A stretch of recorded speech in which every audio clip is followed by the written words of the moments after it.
Assalamualaikum warahmatullahi wabarakatuh. Kami dari kelompok 5, kami akan mempresentasikan hasil kerja kami, yaitu bahan bukan logam. Sebelum itu kami akan memperkenalkan diri kami masing-masing. Saya adalah Muhammad Fatur Rahman. Saya Bima Wijaya. Saya Muhammad Ridho Aldiansah. Saya Muhammad Zakil Wad. Saya Aldi Febrian. Dan ini adalah hasil kerja kami.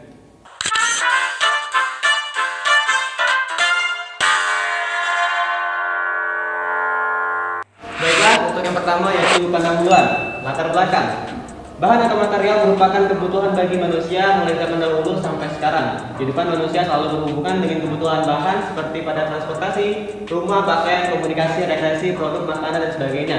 Perkembangan peradaban manusia, hidupnya zaman batu, perunggu, dan lain sebagainya.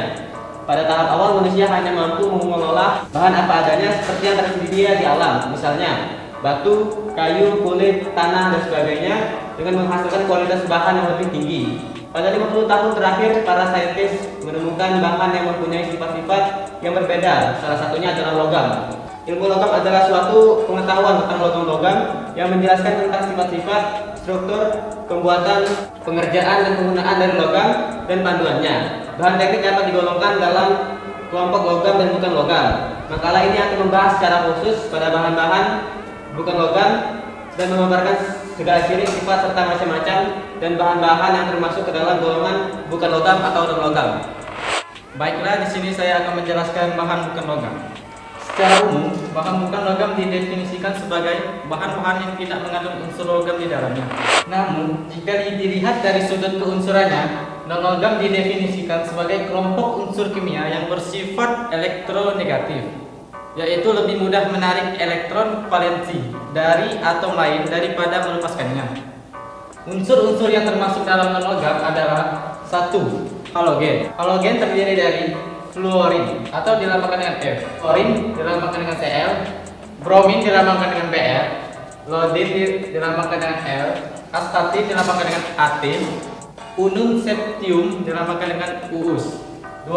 Gas mulia terdiri dari helium dilambangkan dengan H, neon dilambangkan dengan Ne, argon dilambangkan dengan Al, kripton dilambangkan dengan Kl, xenon dilambangkan dengan Xe, radon dilambangkan dengan Rn, unostium dilambangkan dengan UuO. 3. Non logam lainnya terdiri dari hidrogen dilambangkan dengan H, karbon dilambangkan dengan C, nitrogen dilambangkan dengan N, fosforus dilambangkan dengan F, oksigen dilambangkan dengan U, sulfur dilambangkan dengan B, dan selenium dilambangkan dengan Se. Sifat fisis dan sifat kimia bahan bukan logam. Sifat fisis non logam. 1. Non logam tidak dapat memantulkan sinar yang datang sehingga non logam tidak terlihat mengkilat. 2. Non logam tidak dapat menghantarkan panas dan listrik sehingga disebut sebagai isolator. 3. Non logam sangat rapuh sehingga tidak dapat ditarik menjadi kabel atau ditempah menjadi lembaran. 4. Densitas atau kepadatannya relatif rendah sehingga terasa ringan jika dibawa dan tidak bersifat diamagnetik atau dapat ditarik magnet. 5. Non logam berupa padatan cairan dan gas pada suhu kamar. Contohnya padatan karbon dilambangkan dengan C, cairan bromin dilambangkan dengan Br, dan gas hidrogen dilambangkan dengan H. Ini yang B, sifat kimia non logam. Yang pertama, jika dilihat dari konfigurasi elektronnya, unsur-unsur non logam cenderung menangkap elektron karena memiliki energi isolasi yang besar dan membentuk anion. Contohnya seperti Cl, O2, dan N3.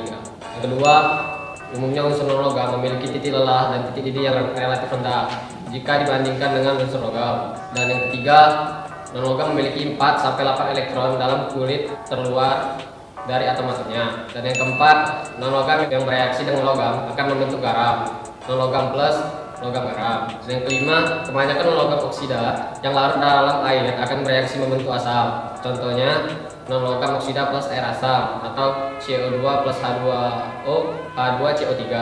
Dan ini adalah pergolongan bahan bukan logam. Keramik. Material keramik merupakan material yang terbentuk dari hasil senyawa atau kompon antara satu atau lebih unsur-unsur logam, termasuk Si dan De, dengan satu atau lebih unsur-unsur non logam. Material jenis keramik semakin banyak digunakan, mulai berbagai abrasif, bahan potong, batu tahan api, kaca, dan lain-lain. Bahkan teknologi roket dan penerbangan luar angkasa sangat memerlukan keramik. Contoh keramik yaitu silikon oksida, aluminium oksida, kalsium oksida, magnesium oksida, kalium oksida, dan natrium oksida. Sifat fisik dari keramik adalah A. Keramik memiliki daya konduktivitas yang rendah dan cenderung bersifat sebagai isolator. Sifat konduktivitas rendah didapat pada banyak keramik seperti SiO2 disebabkan ikatan yang dibentuk adalah ikatan kovalen nonpolar yang dimiliki skala elektrolit rendah dibanding dengan ikatan kovalen polar dan ion. B. Titik didih keramik cukup tinggi sebesar 600 Celcius sampai 4000 Celcius.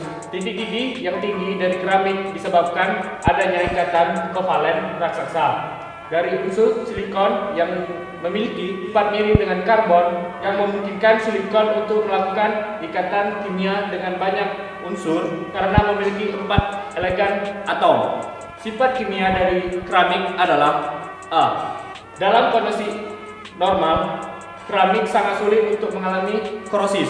Keberadaan silikon sebagai major elemen dalam keramik memang dapat dikategorikan sebagai logam. Akan tetapi, elektron valensi yang cukup banyak menjadi penghalang bagi oksidator untuk bertukar posisi dengan elektron pada silikon. Akan tetapi, korosi pada keramik dapat terjadi apabila 4 unsur logam seperti natrium, aluminium, dan seng karena memiliki potensi oksidasi yang tinggi.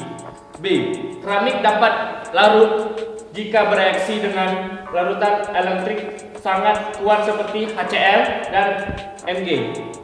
Komposit. Komposit merupakan material hasil kombinasi dari 2 material atau lebih yang sifatnya sangat berbeda dengan sifat masing-masing material asalnya. Komposit selain dibuat dari hasil rekayasa manusia juga dapat terjadi secara alami. Misalnya kayu yang terdiri dari serat selulose yang berada dalam matriks lignin. Komposit saat ini banyak dipakai dalam konstruksi pesawat terbang karena mempunyai sifat ringan dan kuat dan non-negatif.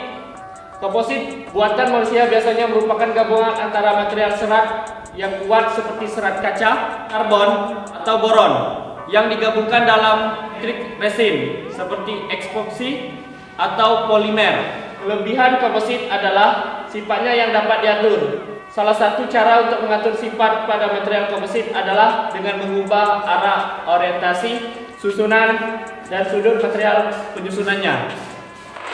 Gelas atau kaca. Kaca banyak dipakai karena sifat-sifatnya yang transparan, non-toxic, inert, atau tidak bereaksi dengan beberapa bahan kimia, tidak mengakibatkan kontaminasi, dan cukup kuat atau keras. Kaca dibuat oleh beberapa campuran oksida. Pada umumnya, kaca adalah non-kristalin atau amorf. Atom atau molekulnya tidak tersusun menurut suatu pola tertentu seperti halnya logam, tetapi berupa suatu network 3 dimensi yang acak. Sebagian oksida itu berfungsi sebagai glass former, yaitu yang membentuk network dari kaca-kaca. Sebagai berfungsi sebagai molekuler, biasanya akan memperlemah ikatan pada network sehingga menurunkan titik leburnya. Ada juga yang berfungsi sebagai intermediates sehingga menurunkan titik leburnya. Jenis-jenis gelas kaca: soda, lime glass, lead glass, film glass, borosilicate glass atau Pyrex, dan high silica glass. Penggunaan bukan logam. Bahan bukan logam ternyata selalu dibutuhkan, baik dalam teknik bangunan dan mesin, bangunan umum, teknik proses, maupun keperluan lainnya. Bukan logam selain digunakan sebagai bahan pengganti logam untuk beberapa keperluan, juga sangat dibutuhkan sebagai bahan utama sesuai dengan kemampuan yang dimiliki dan sifat-sifatnya yang khas untuk sebagai keperluan. Misalnya adalah bahan sintesis.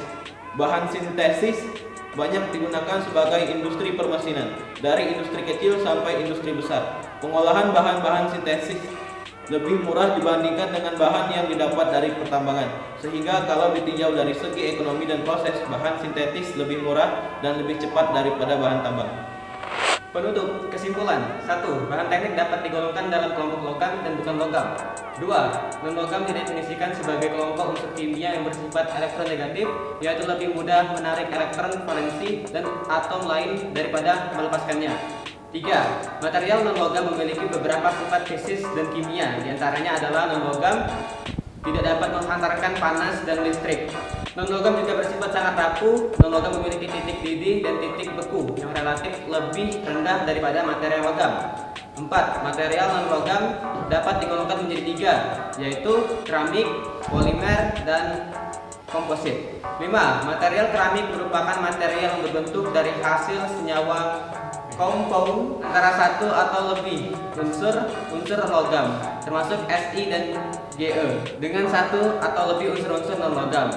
6. Plastik adalah bahan sintesis berasal dari minyak mineral, gas alam, atau dibuat dari bahan asal batu bara, batu kapur, udara, air, dan juga dari binatang dan tumbuh-tumbuhan. 7. Komposit merupakan kombinasi dari dua material atau lebih yang sifatnya sangat berbeda dengan sifat masing-masing material asalnya. 8. Non-logam digunakan sebagai bahan pengganti logam untuk beberapa keperluan jika sangat dibutuhkan sebagai bahan utama sesuai dengan kemampuan yang dimiliki dan sifat-sifat yang khas untuk berbagai keperluan. 9. Beberapa unsur non-logam yang sering dipakai pada bidang industri yaitu belerang, fosfor, karbon, dan lain-lain. Baiklah, sekian presentasi dari kelompok kami. Apabila ada kata-kata yang kurang dimengerti, kami mohon maaf. Untuk yang telah memperhatikan video ini, kami ucapkan terima kasih. Sekian dari kami. Wassalamualaikum warahmatullahi wabarakatuh.